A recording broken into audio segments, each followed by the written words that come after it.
article. Okay. And I love the title. Happy Wife, Happy Life. This is a very common, actually, thing that people often say in America. It's true.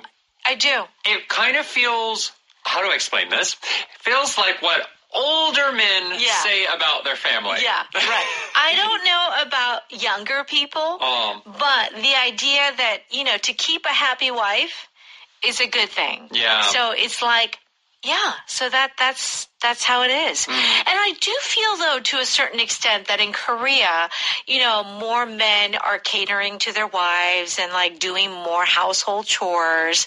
Things are changing in Korea as well, so I think that's a good thing. Yeah, I mean, I think it's a good thing, the kind of having an equal partnership, right? Right.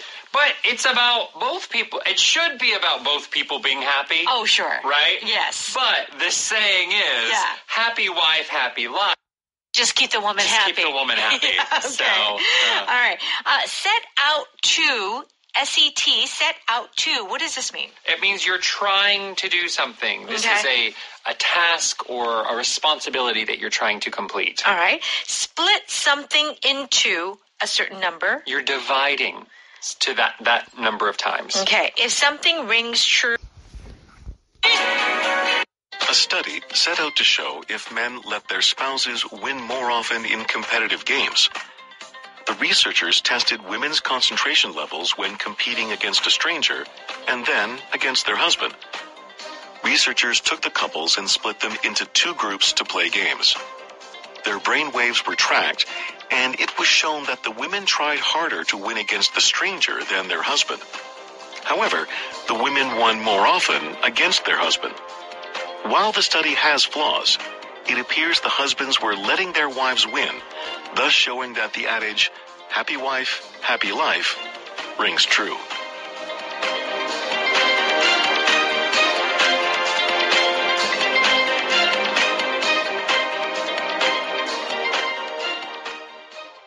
Okay, here we go. A study set out to show if men let their spouses win more often in competitive games. Okay, what is this saying? A study set out to show. Yes. Yes, set out to show. So to set out to, in this case, means they have a goal that they're trying to achieve. So they set out to do something. They are trying to achieve a goal. Okay. And the goal here is to see if men let their wife win at games. Okay. Right. Yeah. So why they did that? Let's continue. Okay. The researchers tested women's concentration levels when competing against a stranger and then against their husband. Well, this is very specific. So women's concentration levels, meaning like, were they able to focus? Were the women able to focus and concentrate really well when they were competing or in a game with a stranger or their husband? Yes. Okay, still, I don't quite know why they did this. Let's continue. Researchers took the couples and split them into two groups to play games. Okay. So they took all of these husband and wife couples and they split them into two groups. They divided them into Group A and Group B. Okay. Split. So usually this was very common in a classroom when the teachers would split the students into groups. Yeah. Yeah. I remember doing Split that. into groups. Yeah. What else? Or we could split them into teams. Yeah. Or you could split the pizza into 8 pieces. Oh. Split the cake. Split the cake. Into, I don't know, 1 piece. I just eat it the whole cake. Listen. Okay. How do you feel about like 2 people and ordering 1 slice, 1 piece of cake? Like on a moral level? No. An ethical? Not on a moral level. But you're having coffee. It's like, oh, let's split a cake. Okay. Like just a piece. It has to be a big piece of cake. Because I can eat my own piece of cake. I agree. When it comes to cake, and when I'm ready to eat a cake, I would like my own slice. I could finish it. Yeah. Yeah. You know, like just a little sliver and sharing is not enough for me. Well, there are like some coffee shops here that have cakes that say they're meant for two people. Yeah. You know? Like you're supposed to, like a cafe, like people go on a date, so they're going to share a piece of right. I can eat it myself. I'm sorry. I don't want to split it. No, I don't want to split that cake into pieces. Yes, that's right. We love our cake. Okay. Their brain waves were tracked. And it was shown that the women tried harder to win against the stranger than their husband. Oh, interesting. This is interesting. Okay, so the brain waves were tracked. Yes. So they're monitoring, looking at the brain, what's going on in the brain. Mm-hmm. And it was shown that, and that is our power pattern today. Yes. So it was shown that means like this is the result. Mm-hmm. We proved this. Mm-hmm. We collected evidence or proof, and that proof says this thing. Okay. So it was shown that, wow, women tried harder to win against strangers. However, the women won more often against their husband. So even though the women weren't working harder with their husband, they'd happen to win more often with their husband. Okay. So it's kind of saying that husbands are maybe letting their wives win. Which, okay, to be honest, kind of makes sense. Because they've also done research on puppies. Yeah. And like male puppies and female puppies. Yeah. And like when they're, you know, like puppies will like wrestle and tackle and like the boys are just a little bit stronger than the women. Yeah. But they found that the boy puppies have to let the females win sometime. Really? Or the female will stop playing.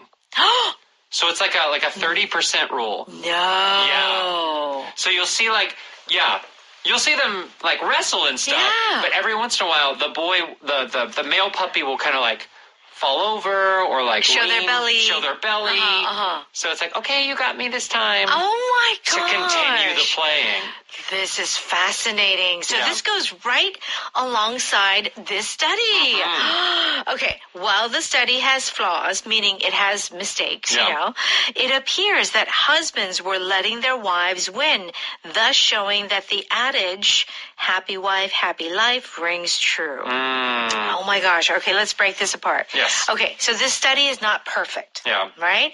But it appears that the husbands were letting their wives win. Okay? Let's look at the last part. And what does this show? First, our power vocab, A-D-A-G-E. How do you pronounce that? Adage. Yes. Yeah, an adage is just a saying, something that people say often. Yeah. And it's supposed to kind of have a lesson. It's like a proverb, almost a proverb. Almost. But not exactly, you know. Yeah, like an old saying or a traditional saying or a popular saying. Yeah, like an apple a day keeps the doctor away. Right. Yeah. So it's an adage, happy wife, happy life. And this adage rings true. Yeah, it seems like it might be true. Oh. Yeah. And it's not saying that the men let the wife win all the time. Right. But maybe they're not playing as aggressively with their wives. Right. They're not as competitive with their wives as they might be with strangers. Right. Yeah. Interesting. I don't know. I mean, it's important. You know, it's kind of like when you have a fight. Yeah. Is it important to be right? Yeah. Or is it important to have like a happy family life? And that's why they say that in marriage, you know, you have to pick your battles. Even with like raising children, you can't win and prove everything that, you know, you can't prove yourself right every time. Right. It's just, there's no point in it, right? Yeah. You got to bend a little bit. Yeah. And I don't think it's one way. I don't think it's, even though this article is saying that the men always let the wife win, I feel like wives, they just like stop fighting with their husbands. Of course. Even though the wife is correct. Of course. Just to get back to a peaceful, like, you boys, peaceful living. You know what? You boys are all babies. We're babies and we're dumb. Babies. We're dumb babies is what we are. We're selfish, dumb babies. Oh, okay. I can't disagree. All right, let's go ahead and listen to that one more time.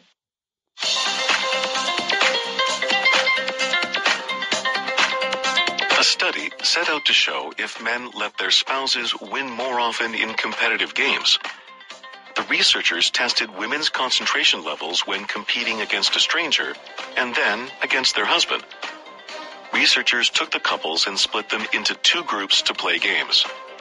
Their brain waves were tracked, and it was shown that the women tried harder to win against the stranger than their husband. However, the women won more often against their husband. While the study has flaws, it appears the husbands were letting their wives win, thus showing that the adage, happy wife, happy life, rings true.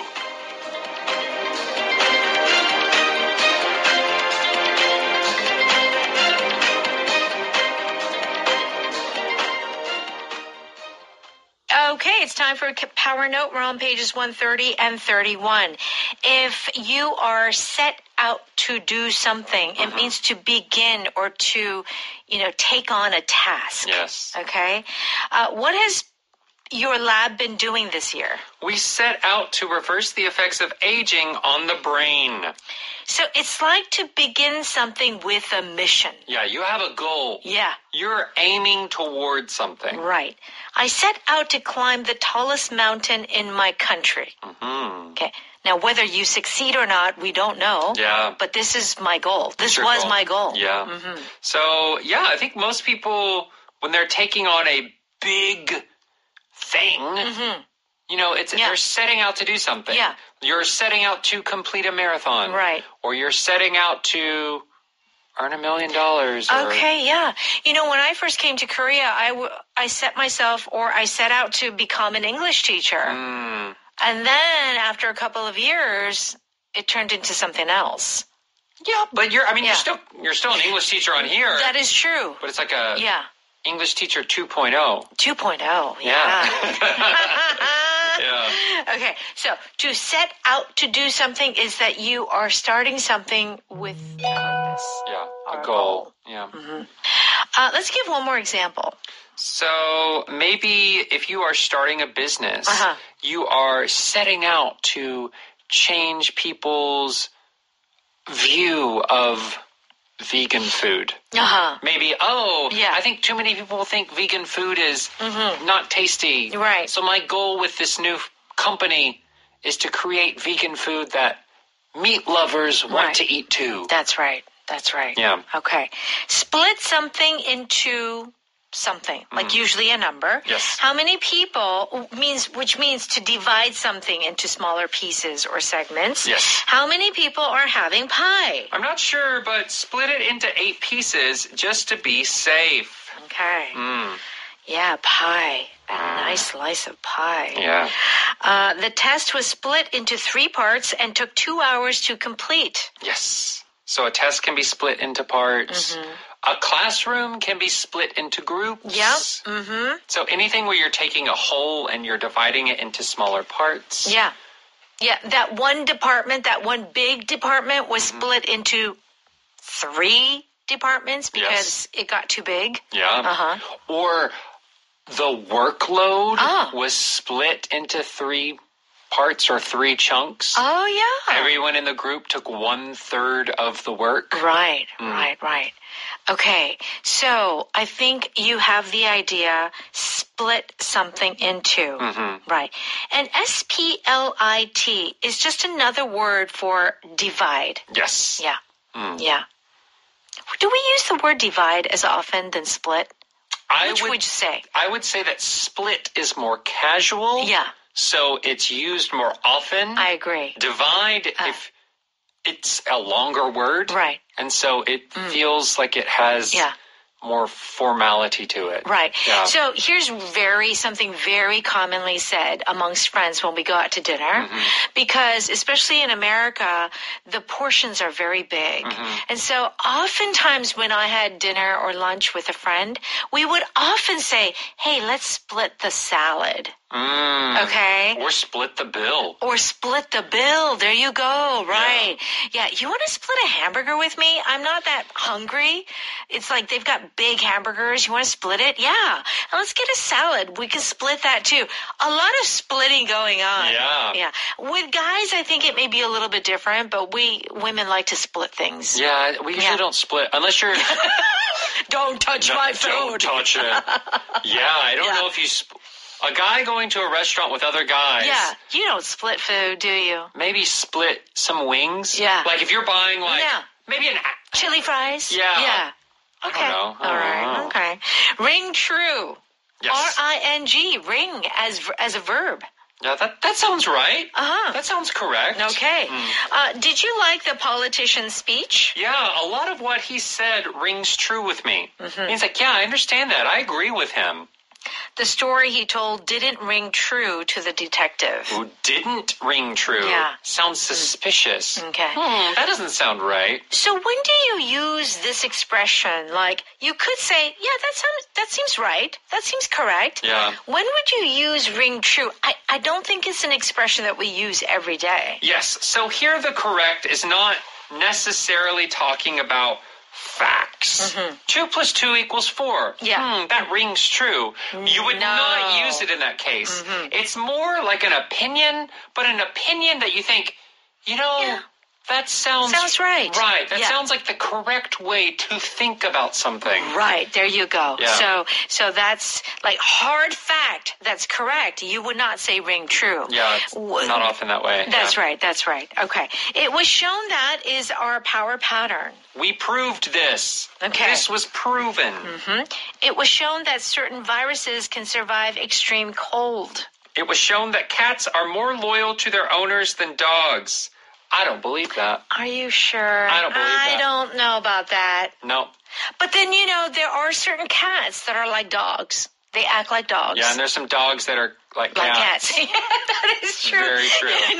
Personalities. They're all so different. It's like Simba. He's like a cat. He's like a cat. He wants to be in the same room. He wants to be nowhere near me, alone. Leave me alone. Do not touch me. All right. Yeah. Our power vocab today is adage.